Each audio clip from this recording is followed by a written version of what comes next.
Hey reader, welcome back to the channel, and today we are continuing our In Defensive series by looking at another unit that is pretty commonly passed over. In fact, the only person I have ever seen run this self-propelled gun is me. Even though there are multiple STLs files available for 3D printing, I'm sure a bunch of people have these on Etsy. I don't see them used very often, and I think that third edition kind of presents us with a new and interesting opportunity to take advantage of a very effective self-propelled gun, which is the Panzer I SIG 33. So to start off with, asking the question, do people actually run this? This is an important question. Over the right-hand side, by the way, you'll see the file that was created by Dewey Cat Productions. You can find a copy of it on World Gaming 3D. I'll try to have a link to the three that I mentioned here on the right-hand side throughout the presentation. I'll try to put links down there in the description below so you can find them if you want them. But I think there's a couple of reasons. First of all, just to give a bit of background, this has been an available option for German armies since the beginning. As far as I know, this is not unique to second edition or third edition. It's been around since forever. But honestly, it was a hard sell in second edition. I wasn't around for first, so I don't really know. But it's a hard sell in second just because of the fact that you were limited to only one tank, self-propelled gun, or anti-aircraft vehicle, and there were quite a few really good options available to Germany. And so because of that, like trying to justify this was actually quite difficult. It is a lot easier to field them in third edition due to the fact that we can now take 5 armored vehicles in an armored platoon. And yet even then, I've never actually seen somebody run them on the table. I've never seen one. Now, there are a lot of reasons for that. I think one of the other reasons behind it is just that there's just such a long list of German armor, and it starts with the tanks, which are, to be fair, a lot more iconic for Germany and were made in dramatically larger numbers by Germany. And then after that, you've got the tank destroyers, which also tend to get a really good eye. A lot of people, they love Stugs. If you watch Band of Brothers, you get to see Stugs, right? And then by the time you get self-propelled guns, you've seen a lot, and then you come to the anti-aircraft vehicles and you get funky stuff like the whirlwind and the ability to take like basically a flak feeling on the back of an Opel Blitz. And so like there's just a lot of stuff. And so when you're already checking off your list of what you think is really interesting, the Panzer I SIG 33 may not be the one that comes to mind. And so I think there's quite a few people who I'm going to guess just kind of pass over it, and that's the reason why we don't tend to see it very often, if at all, on the table. So to ask the question, what is it? Okay, first of all, I'm going to break down what the Panzer I SIG 33 means, because if you're new to the German nomenclature, a lot of this just looks like a bunch of gobbledygook and it can be really hard to read. I am not a native German speaker. I don't particularly know German, but I learned a little bit for the purpose of bolt action, so we're going to break this down a little bit. Okay, so first of all, Panzer is also short, but for our purposes, it just means tank, right? And the Panzer I SIG 33 indicates that this is built on the Panzer I chassis. So it has the same hull, it has the same suspension system, but we're going to be removing the turret at the top, and that's what's going to push it into the realm of the self-propelled guns instead of making it a true tank. The SIG is a shortened version of the Schweres Infanteriegeschütz, which simply means heavy infantry gun, right? So you'll sometimes see for some of the artillery pieces that Germany gets like an LEIG, which simply refers to a light infantry gun, right? And that sort of stuff. So, it's all the nomenclature. So this tells us the Panzer I SIG tells you that this is a heavy infantry gun on a Panzer I chassis. Okay. And then 33 just means it entered production in 1933. They didn't even make very many of these, as we'll see later. But this is why over on the right-hand side, when you look at the entry, it's listed as an early war gun, and it really was replaced by things like the Sturmgeschütze and several other variants of other tanks over the years. So it really is truly just an early war gun. It was used for like the invasion of Poland. I think some of the rest of the push, but by like 1942 Operation Barbarossa, this thing is gone. You don't see it anymore. And in terms of its stats, you can find this, by the way, on Armies of Germany, the Armies of Germany book, page 73. It's relatively straightforward. You have a damage value 7+ open-topped chassis, so it's very light and it's saving points by being open-topped. Because it's on the Panzer I chassis, it has tracked movement, so it's moving 9 inches on an advance, 18 inches on a run, no benefits for being on a road, can move through rough terrain. It has a forward-facing heavy howitzer. So this is the biggest of the howitzers. It is the biggest of the high explosive damage weapon profiles. and it has the longest range out of any of the howitzers or indirect fire weapons in general in the game, sitting with one attack looking at 72 inches of standard range or 42 to 84 inches of indirect fire range with an HE of 4 inches. And per the fact that this is third edition, if you take it regular or veteran, which you notice to the side there's 175 to 210 points, you do gain the ability to use a spotter. You cannot take a spotter with this for an extra 10 points. But if you have a heavy weapons platoon, if you have an artillery platoon, and you're able to purchase a spotter with one of those, then boom, there you go. You could choose in a given turn not to use the spotter with whatever weapon chose it, and instead you can use that spotter for one of these, which is quite nice. So why are they often overlooked? For a couple of reasons. First of all, you'll notice over there to the right-hand side the Wargame 3D model for the Panzer I SIG 33. You'll notice I have not shown you any pictures yet of a Warlord Games model, and the reason why is because Warlord doesn't have one. They have a number of other self-propelled guns for Germany. They even have some that have a forward-facing heavy howitzer, but they don't have this one. Okay. And so for people who are not into 3D printing, or they don't want to go on Etsy to go buy something, they're worried about maybe size and whether or not it's in the right scale. If they're just going to buy from Warlord, they aren't going to find a model. And so because of that, they don't take it. And you know what? Hey, fair enough. I get that. It's also quite expensive by comparison to other tank choices. So, for example, at 175 points regular, that is more than a Daka Panzer III, Panzer II.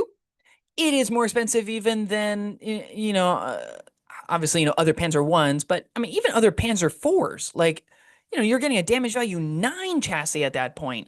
And because of the fact that some of them take like light howitzers, you're looking at a pretty comparable or possibly even better cost, but it's quite a bit more durable. It is not open topped, right? Like there's just a lot of things that tell you like, man, when you start comparing it, those iconic tanks start looking really, really good. And I think a lot of people kind of get hung up there and they just kind of stop and say, well, if I'm going to be spending 175 points, I think I want something with a little more value. And they just don't put enough value on the heavy howitzer. And to be fair, going into third edition, I kind of get it, right? I mean, it's 20 points more expensive. This chassis is 20 points more expensive than it used to be in second edition.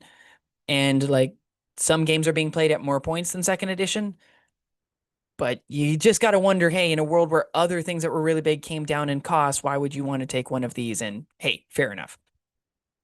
The other issue is that it just isn't as durable, and it is dramatically easier to pin, right? Like if you are worried that somebody's going to be stacking a bunch of light AT guns, if you're worried that somebody's going to be stacking a lot of heavy autocannons, if you're worried that somebody's just going to load up a lot of machine guns, they can lock this down pretty easily. So I think a lot of people are saying, hey, why would I take an open-topped, admittedly heavy howitzer over a fully buttoned up lighter medium anti-tank gun? I think that's a fair question. Okay. Also, the fact that the heavy howitzer indirect minimum range increased this edition, it went up by an extra 6 inches, means that it is harder to do successful indirect shelling against another enemy unit in this one. So, if you want to try to keep it safe by keeping it out of line of sight, and so you want to do indirect only, it's just a lot harder to do. It's a lot easier to get underneath the gun, so to speak, and then take advantage of you. So, like, I get it. A lot of people might say, I'm going to pass on the heavy howitzer. I don't need it as much as I might need something like a lighter or medium howitzer, which might perform better. And then in addition, it's just not an iconic German vehicle.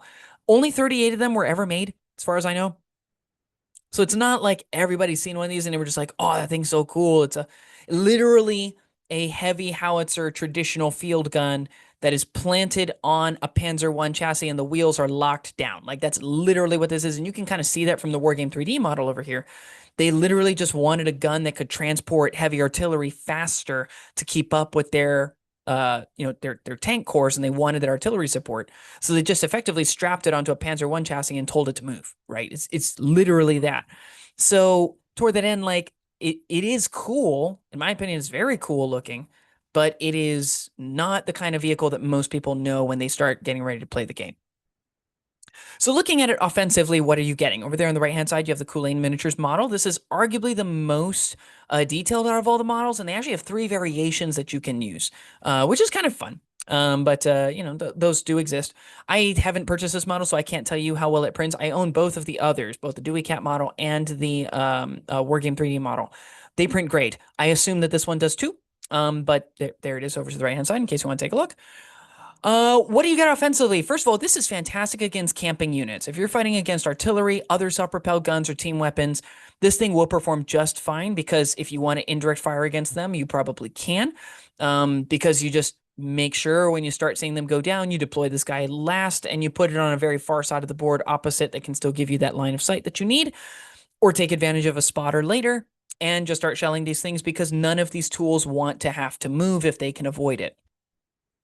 It's also quite effective against infantry. You're going to be getting 2s to wound against any infantry model in the game, doesn't matter what they are, and you get a really large area of effect, which means that either they don't go down against your shot and you run the risk of wiping out a lot of them, or they do go down against your shot and you just pulled a dice out of the bag and you've maintained order die parity, which is really nice. And of course, if you do end up hitting them, even if they do go down and you're only doing half hits, because it's a 4-inch HE template, there's a non-zero chance you're still going to be hitting a dramatic number of models in the unit, if not half of the models in the unit, at which point, wounding on 2s, you might remove half of the models and then apply your D3 pins and then a morale check, right? So because of that, it can be an infantry deleting tool, especially for those who are relying on larger squads with bigger volume. It can be quite effective against that. It's also a fantastic pin machine. It does D3 pins whenever it does pins to units, which is getting extremely rare in this edition. Really, you pretty much have to be taking really big howitzers in order to do that reliably. You can also take really big heavy mortars, which is another very effective way of doing it. But there are a lot less units in the game that do D3 pins. It also means that because it's a +4 penetration even at long range, you can pin damage value 10 veteran tanks from anywhere on the board. You don't have to worry about being within a certain amount of range or hitting it from the side or rear.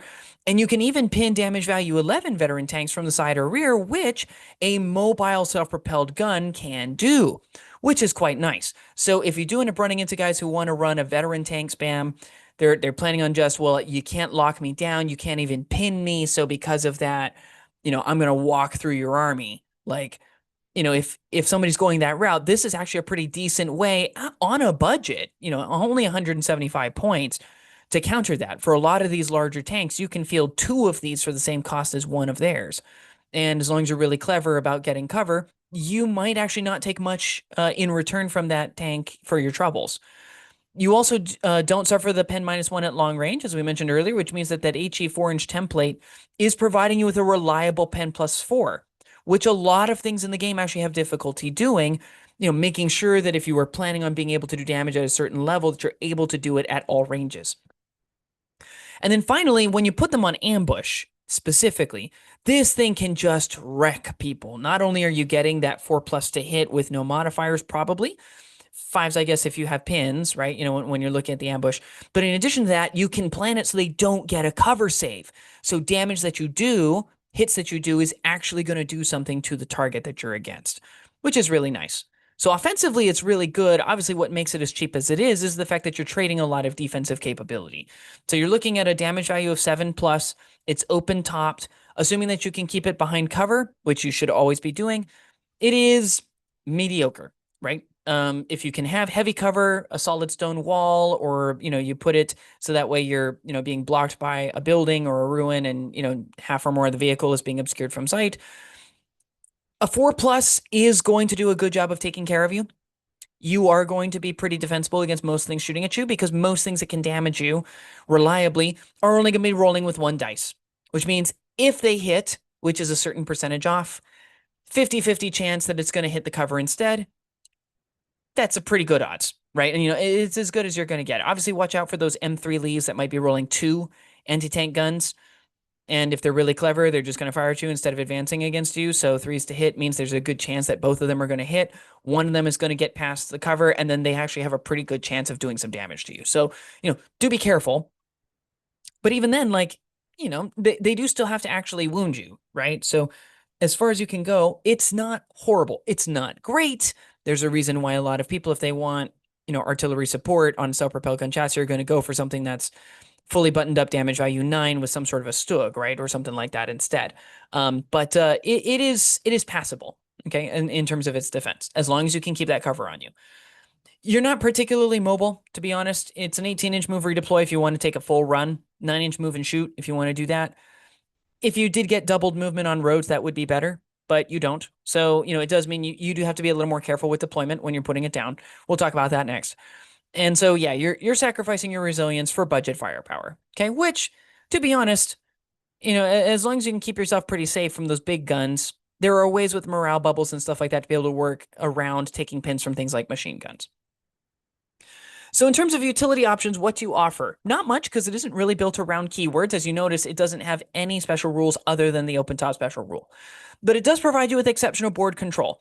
Enemies are dramatically less likely to put themselves in buildings if you have one of these, because you might just bring the whole building down, and you will do that about 50% of the time, which is pretty good.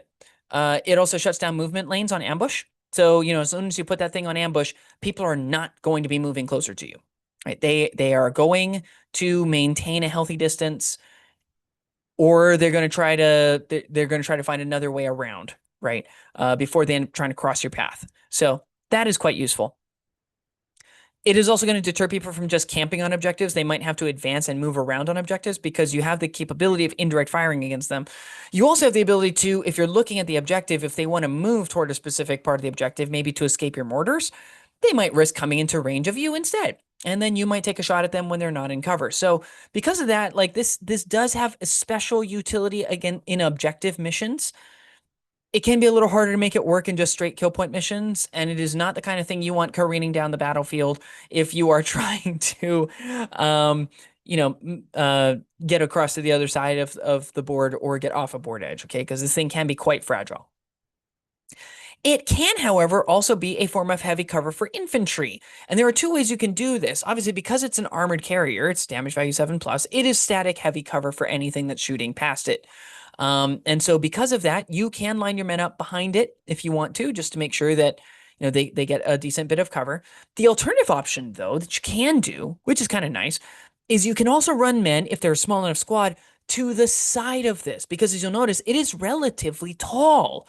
And so, being able to block infantry from the sides is quite doable as well. I'd keep to, like a squad of 6 or something like that. As soon as you start going to larger than a squad of 6, it's going to be relatively difficult to do that with. And obviously watch out for people that try to swivel around you, poke around your vehicle, and then try to shoot at people where there is no cover now. But at least it does give you that option. It isn't something that's really tiny in terms of footprint like a Tetrarch, nor is it, overly long but relatively short where, maybe you count as giving cover, maybe you don't. So, toward that end, it's a good thing to think about. You can also use this because of its height to block other tanks potentially, and make sure that they get cover. Why you would want to give cover to another tank with an open top damage value 7+ vehicle, I'm not entirely sure, but you can hypothetically do that. Again, not a whole lot of utility here, okay? But it still does have some utility there. In terms of deployment considerations, a couple of things to think about. First of all, I would highly recommend that you start this thing deployed or in first wave. Okay, do not hold this thing in reserve for several reasons. First of all, if you're going to pay 175 points to put a heavy howitzer on the board and it's only rolling 1 dice, probably hitting on 4s or 5s in a given turn, possibly 5s or 6s, if that's the case, you want this thing shooting as often as possible. So you want this thing either on the board or you want it in first wave. Okay. Second, you want to deploy it late. Not necessarily the latest. You might have other things like a transport full of men or something like that you might want to deploy instead at the very end. But you do want to deploy it pretty late so that way you have good targets that you know of that you can fire at. And you want in general to activate this as late as possible, which is an interesting trade-off, right? Because on the one hand, you can suffer pins coming in at you, which is quite dangerous. But on the other hand, what you don't want is to declare a shot and then the unit goes down. So there's two ways to avoid this. The first is you can just plan to be shooting at enemy vehicles because vehicles, of course, cannot choose to go down. If you're shooting at a vehicle that does not have recce, even better, because if they recce away from you, you lose the shot. Admittedly, they're done for the turn, but you didn't do anything, right? So in an ideal world, you want to activate later so that way a unit has already activated, and so they can't take a reactionary action, either going down or recceing away from what you're, from you shooting, okay? If you're only going to be hitting on 4s at best, because I'm not assuming anybody's going to get within point blank range of you to give you twos. If you're going to be hitting on fours at best, you want to make sure that your hits are happening as often and as reliably as possible. And that means we want to remove all of the gimmicks that are going to gimp your damage total once you do hit. You want to think in terms of firing lanes. You want 1 to 2 lanes for effective board control. And remember that the firing lane doesn't have to be where you immediately deploy. If you're willing to take an advance action, you can maneuver to the firing lane, at which point your opponent doesn't know immediately that that's the lane you're going to use. So you can take advantage of that. Just keep in mind, you're going to be changing your to hit from a 4+ to a 5, right? And we want to have a really good hit chance when we're operating. So in general, I tend to recommend have a lane that you can fire on from where you start that is going to be effective, right? You can already see an enemy down there because you deployed late. You're going to choose that firing lane, and that's where you're going to place this thing. And then finally, when we look at indirect fire, there's a question of whether or not it's a trap or a tactic, right? And these are the things to think about. First of all, on the one hand, a 4-inch HE template doing a pen +4 that ignores cover saves, and the only thing that's going to mitigate the damage that it does is a down order for infantry having the number of hits that you do, is phenomenally good. Phenomenally good. So on the one hand, there is an appeal to doing this. On the other hand, if you already cost 175 points, and let's say it takes you 2 to 3 turns in order to range in, and then you end up hitting the unit, the likelihood is you're only going to get 2 hits per game, maybe 3, depending on what you're hitting. So realistically, how many models do you need to remove in order to make your points back, right? Or even to justify the fact that you didn't take a cheaper tank that could have potentially removed that same number of models or more, right? If that's the consideration, this is tricky, right? Because indirect fire can make it so you don't hit very often, and the trade-off is that instead of hitting particularly often, you're going to do no cover saves for the enemy, right? That's the trade. So I think honestly, you got to plan for it. You also have to plan around that 42-inch minimum range, right? Like that's the other tricky part. So toward that end, what I would recommend doing is, again, because you're deploying it late, if you want to use indirect fire and you want to fire at something, place yourself on the opposite side of the board from it, right? Plan to use either a spotter or direct line of sight if you have like a nice long road going down the road or something like that. That's what you would want. But in general, you're looking at an interesting dilemma. I think I would plan on not doing a lot of indirect fire and then pivot to that if it looks like I'm doing okay in other parts of the battlefield, or I just really, really need to remove something. So overall, what's the value add? Is this thing worth taking? I contend it is, not only because I own 2 of them, but also because this is extremely cheap firepower, right? If you want reliable pins with reliable damage, especially against infantry, but even against armored vehicles, this thing will do the job, and it ignores a number of the potential pitfalls that come with other weapons. Light AT guns on anti-personnel DACA tanks are fantastic until you're trying to take down a damage value 8+ tank on the other side, and you're bouncing off of it because pen +3 is really hard to damage anything with. Pen +4 even is relatively difficult to damage something with. But if it's pen +4 doing a guaranteed D3 pins and you can do it from 72 inches away, well, now you have a little more reliability than you would with, say, a light AT gun, right? It is also reasonably resilient from a distance when you place it in cover. So with clever deployment, you can field this thing reliably and not lose it. And what we're finding in 3rd edition is a lot of people are running super cheap damage value 7+ vehicles, and they're not all being removed. A couple of them are being removed over the course of the game, but not all of them. And if you have a Hanomag with submachine guns in it, if you've got a couple of these sitting in the back, and then you've got, a couple of Panzer IIs or Panzer IIIs running toward the enemy, I'm going to be honest, I'm not sure I'm going to prioritize the Panzer Is. I think I'm probably going to prioritize other stuff that's coming down the line. So if that's the case, these things have a better chance of surviving because of the fact that they're just a tool being added on to everything else. You also have, if you assume that you're doing 1 to 2 hits against units that aren't down, you realize you really do need to make that investment back. So don't spend your time firing against a light mortar team or even a machine gun team unless it's going to clear an objective and clear the way for other units to do their job, right? You want to be firing at big stuff. Fire at big squads, fire at big tanks, Fire rate, well, actually just armored vehicles in general, right? Because, I mean, even a lighter armored vehicle that costs 125, 135 points, if you can knock that out, that's most of the way there. And you've already removed an order dice. So if you remove later, at least you're maintaining that parity, right? But in general, I would plan on 2 to 3 hits per game. That's my recommendation. Plan on about 2 to 3, whether you're firing direct or indirect. The math holds up for both. About 2 to 3 hits per game is kind of what you should expect. So make those count. I think that these are worth taking. I think in general, there's actually a lot of self-propelled guns for Germany that are worth taking, and a lot of people pass over them, mostly because they love the tank destroyers and the tanks. That's a lot of what's more iconic. But I think there is a place for these. Yeah, they don't get the extra +1 to hit on a fire order like anti-tank guns do, but I think the area of effect, considering that removing infantry is quite useful, is nice to have. But also these medium to heavy howitzers on these mobile chassis make them an extremely useful tool against those really light armored vehicles that people like to run. And so being able to reliably not only pin them so that way they are less effective, but also to be able to wreck them potentially is quite nice. And so I think that these are worth taking. But what do you think? Am I hyping up a relatively fragile armored vehicle a little too much? Did I miss something that I should have mentioned about them? Let me know down in the comments below, and I will see you next time.